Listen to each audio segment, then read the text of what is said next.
रायपुर नगर निगम अब व्यापारिक संस्थानों से स्लैब के अनुसार यूजर चार्जेस वसूलने जा रहा है और इसका विरोध शहर के व्यापारी कर रहे हैं। वहीं इस मुद्दे पर कांग्रेस और भाजपा के बीच बयानबाजी शुरू हो गई है। इस मुद्दे को लेकर रायपुर जिला भाजपा और कई व्यापारी संघ के पदाधिकारी नगरीय प्रशासन मंत्री शिव डहरिया से मुलाकात करने पहुंचे और उन्हें ज्ञापन सौंपा गया। भाजपा जिलाध्यक्ष श्रीचंद सुंदरानी ने बताया कि नगर निगम व्यापारियों से अलग अलग स्लैब में यूजर चार्जेस वसूल रहा है। इसके कारण व्यापारियों को सालाना 20 करोड़ रुपए का नुकसान होगा। उन्होंने कहा कि इस चार्जेस के लिए स्लैब साल 2017 में बनाया गया था, लेकिन वसूली नहीं की गई थी। वहीं नगरीय प्रशासन मंत्री शिव डहरिया ने कहा है कि स्मार्ट सिटी के लिए यूजर चार्जेस लेने का निर्देश केंद्र सरकार का है। छत्तीसगढ़ में मध्य प्रदेश से कम यूजर चार्ज लिया जा रहा है, फिर भी हम व्यापारियों के लिए क्या मदद कर सकते हैं, इस पर विचार करेंगे।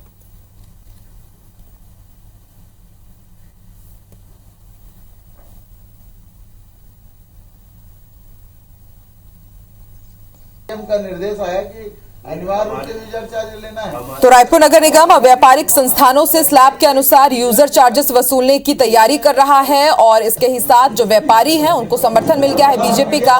बीजेपी मिलकर के व्यापारी संस्थानों के साथ विरोध कर रही है इस फैसले का। तो वहीं मंत्री शिव डहरिया का कहना है कि राज्य सरकार का निर्देश नहीं बल्कि केंद्र सरकार के आदेश के अनुसार स्लैब के हिसाब से चार्जेस लिए जा रहे हैं। और उन्होंने ये भी जानकारी दी कि मध्य प्रदेश में जो यूजर चार्जेस दिया जा रहा है उससे कम छत्तीसगढ़ में लिया जाएगा। और ज्यादा जानकारी के लिए रुक कर लेते हैं रायपुर का। बात करेंगे हमारे सहयोगी सौरभ सिंह परिहार से। सौरभ, अब जो व्यापारिक संस्थान है उनसे अलग अलग स्लैब के अनुसार यूजर चार्जेस वसूलने की तैयारी कर रहा है रायपुर नगर निगम। बीजेपी इसको लेकर के हमलावर है, लेकिन वही कांग्रेस की तरफ से कहा जा रहा है कि इस पर उनकी सरकार का कोई लेना देना नहीं है। ये जो आदेश दिए गए हैं वो केंद्र सरकार से दिए गए हैं। साथ ही ये भी जानकारी दी गई है कि मध्य प्रदेश से कम यूजर चार्ज वसूला जाएगा। ये पूरा मामला क्या है, यूजर चार्ज क्या होते हैं, पहले हमारे दर्शकों को ये भी समझाइए।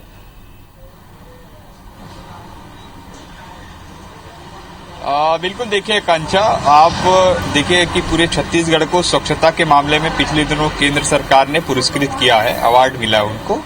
अब जो 2017 में जब तत्कालीन भाजपा की सरकार थी तब वो पूरे शहरों में, केवल रायपुर ही नहीं बल्कि पूरे शहरों में जो है डोर टू डोर जो कलेक्शन, जो कचरा कलेक्शन करते हैं व्यापारिक संस्थानों से, उससे यूजर चार्जेस लेने के लिए एक नए नियम लाए थे, एक लाया गया था।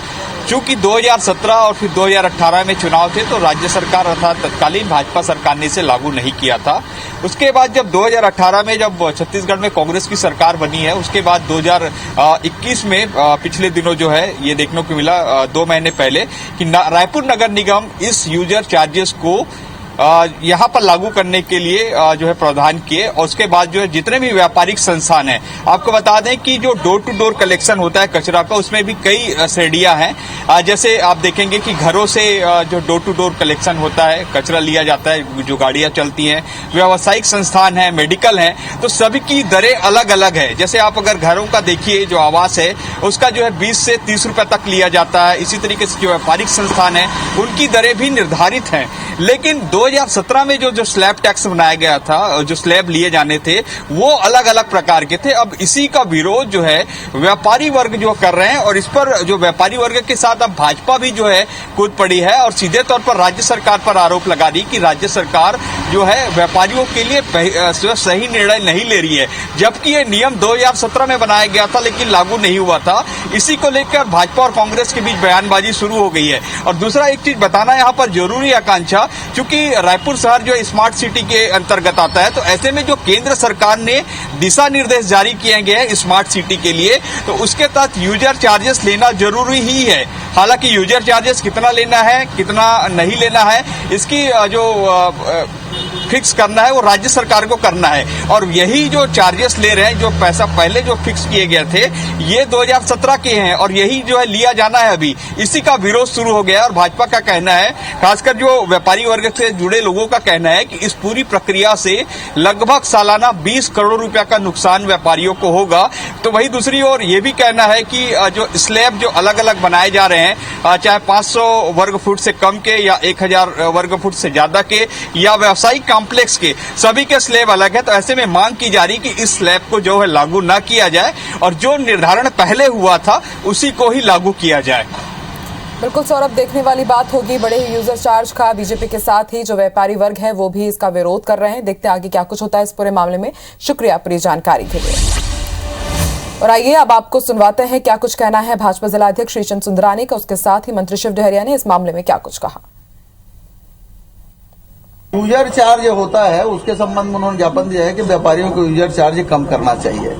हमने कहा कि इस संबंध में विचार करेंगे। तो 2017 के भारतीय जनता पार्टी की सरकार थी, उसी समय इन लोगों ने यूजर चार्ज के लिए विधानसभा में लाके एक्ट पारित किया है और जो इनकी दरें तय की है उसी समय की दरें तय की हुई है। ये यूजर चार्ज के नाम से जो अकेले व्यापारियों से वसूल कर रहे हैं वो 20 करोड़ रुपए से अधिक कर रहे हैं। मंत्री जी ने आश्वासन दिया है, हमारी सरकार में 2017 में भी ये कानून आया था, इसको पास किया था, लेकिन हमारी सरकार ने इसको वसूल नहीं किया था।